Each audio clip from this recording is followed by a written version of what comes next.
देखिए, हम उस मुआशरे में रहते हैं, पाकिस्तानी शिया हमारे मिंबर से 70% जो गुफ्तगू होती है वो दिफाए मकतब की होती है।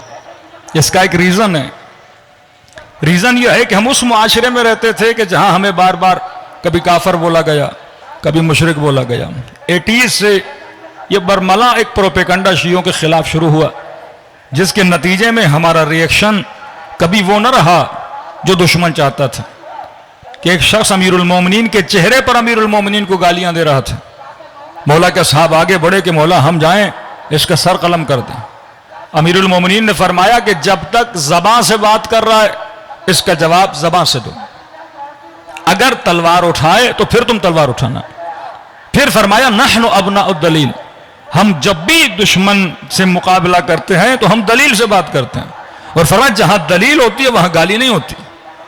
अगर कोई तुम्हें काफिर कहे तो हमारे उलमा ने उनको इस मिंबर से जवाब दिया, अगर किसी ने कहा बिदअती हो तो हमारे उलमा ने मिंबर से जवाब दिया। हमने कतन किसी को काफिर कह के उसे मारा नहीं, लेकिन मद्दे मुकाबिल मासूम फरमाते जब दलील खत्म हो जाती है तो वहां पे जंग शुरू हो जाती है। क्योंकि हमारे पास दलील थी। हमने कभी भी किसी जगह पे आपको नजर नहीं आता कि अहले बैत के चाहने वालों ने किसी मुसलमानों के बड़े गुरु से जंग की हो। जब तलवार उठी तब जंग शुरू हुई। फरमा नहीं, दलील से बात किया करो, क्योंकि अल्लाह ने इंसान को अक्ल अता की है। तभी 70s या 80s से लेके जब ये प्रोपेगेंडा चला कि शिया काफिर है, शिया बिदअती है, अब हमारा बच्चा हमारी बच्ची अगर स्कूल में जाए तो उसे काफिर की निगाह से देखा जाए।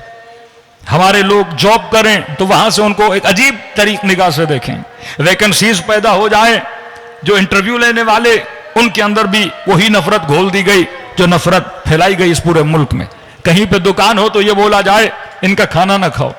एक पढ़े लिखे फैमिली कहते हैं मौलाना किसी के घर में हमने खाना भेजा तो जो नौकरानी ले जाती थी उसने उस घर की मालकिन को कहा कि आप आइंदा इनके घर में खाना ना भेजा करें। का क्या मसला है? कि जब भी आपका खाना ले जाती हूं वो खातून क्या करती है, आपका खाना कचरे में फेंक देती है। उसे बुलाया कि आप कितनी पढ़ी लिखी हैं? कि हम MA किया हुआ है। एक बहुत रैंक के ऑफिसर की बीवी, शोहर भी इतना पढ़ा लिखा है। तो कहा कि आप, मुझे पता चला है अगर आपको खाना नहीं चाहिए तो आप हमें मना कर दें, लेकिन ये रिज़्क़ परवरदिगार आलम, आप इसको फेंकती क्यों हैं? कहा नहीं, हमें यह बताया गया है कि न्याज जो है वो हराम होता है, लिहाजा हम नहीं खा सकते। अब ये सोच एक निचले तबके की नहीं है।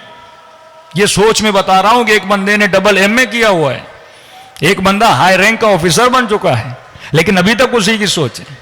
तभी मिंबर की मजबूरी बन गई कि हमारी नस्लों को हम सिखाएं कि जनाबे वाला मजलिस में ये जवान आता है, कल कोई इसको काफर बोले तो कम से कम इसके पास दलील हो।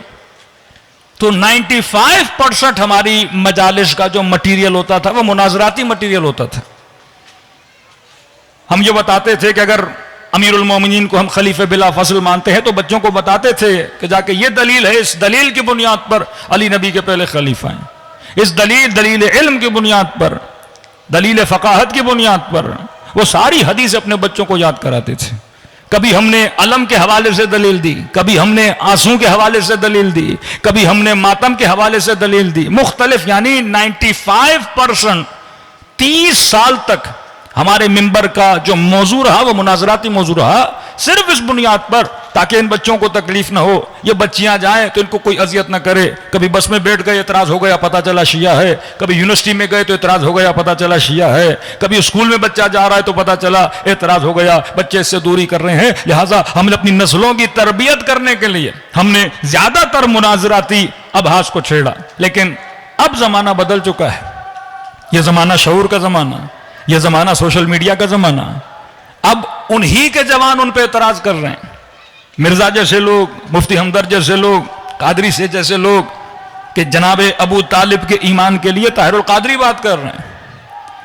यहां तक इस नतीजे पे आ गए कि अमीरुल मोमिनीन के पास रूहानी विलायत है। ये 12 रूहानी इमाम हैं और बाकी जो हैं वो दुनियावी इमाम हैं। ये उन्हीं के लोग अभी बोल रहे हैं कि आज उन्हीं के जवान उनसे सवाल कर रहे हैं कि अगर आप कह रहे हो कि यजीद ने जुल्म किया है फिर लानत क्यों नहीं भेज रहे?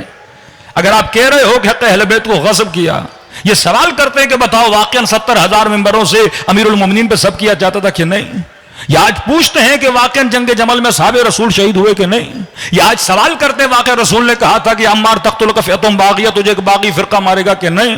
क्योंकि इंसान जब बेदार होता है तो सवाल करता है। 95% हमारी मजालिस का जो मौजू था वो मुनाजराती था। लेकिन ये मेरी फिक्र है कि मेरे अजीज 95% हम इसलिए बयान करते थे क्योंकि हमें दुश्मन इल्जाम देता था। लेकिन अब पाकिस्तान की वो कैफियत नहीं है कि आपको काफिर बोला जाए। वो मरहला हम पार कर चुके, पास कर चुके। उस मुश्किल मरहले से पाकिस्तानी शिया निकल चुके कि जिस मरहले में पूरा जोर लगाया गया कि कादियान दीनियत के बाद उसके बाद शियों को भी इस मुल्क में काफिर कहलाया जाए। अल्हम्दुलिल्लाह हमारे उलमा ने मेहनत की, बच्चे बच्चे ने मेहनत की, लेकिन अब वो मरहला नहीं है। क्यों नहीं है? क्योंकि आज किसी भी रमजान शो हो, मुहर्रम का कोई प्रोग्राम हो, किसी भी टीवी चैनल पर कोई प्रोग्राम होता है तो अगर 2-3 उलमा अहले सुन्नत होते हैं, एक आलिमे शिया भी वहां बैठा होता है। यह दलील है कि दे एक्सेप्ट कि आप कौन हो, आप मुसलमान हो, आपकी बात को पूरी दुनिया सुनती है। एक अमामे वाला बंदा बैठा होता है जो मोहम्मद और आले मोहम्मद के फरामीन बता रहा होता है, जो शरीयत मोहम्मद और आले मोहम्मद को दिखा भी रहा होता है, बता भी रहा होता है। लेकिन जो बड़ा पहलू मैं आज भी देख रहा हूं कि हमारे मेंबर की रविश वही है कि जनाब अब वो जमाना खत्म हो गया, अब उनके जबान सवाल कर रहे हैं। अब मेंबर की रविश बदलनी चाहिए कि वो फरामीन मासूमीन अब सबसे ज्यादा जिस चीज की बात करनी चाहिए वो तरबियत की बात है। क्या आए कराती एक जुमला फरमाते हैं कि कहां या अली कहना और कहां अली के साथ रहना। इस वक्त सबसे ज्यादा जिस चीज की जरूरत है वो अहले बैत के वो फरामीन जिससे माशरे की तरबियत की जाती है।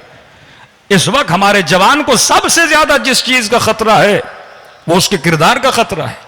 इस वक्त एक खातून को सबसे ज्यादा जिस चीज का खतरा है, आज उसके हया को अटैक किया जा रहा है, आज उसके शर्म हया को अटैक किया जा रहा है, आज जवान की गैरत को अटैक किया जा रहा है।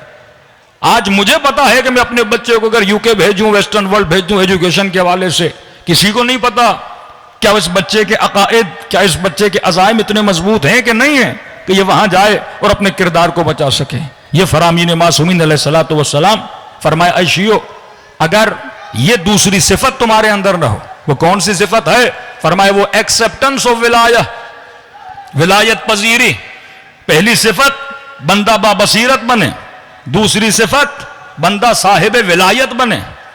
हमने सिर्फ अलीयुन वलीउल्लाह पर मजलिसें पढ़ी क्योंकि हमने साबित करना था कि रसूल के बाद अगर कोई वली है वो कौन है? अमीरुल मोमिनीन है।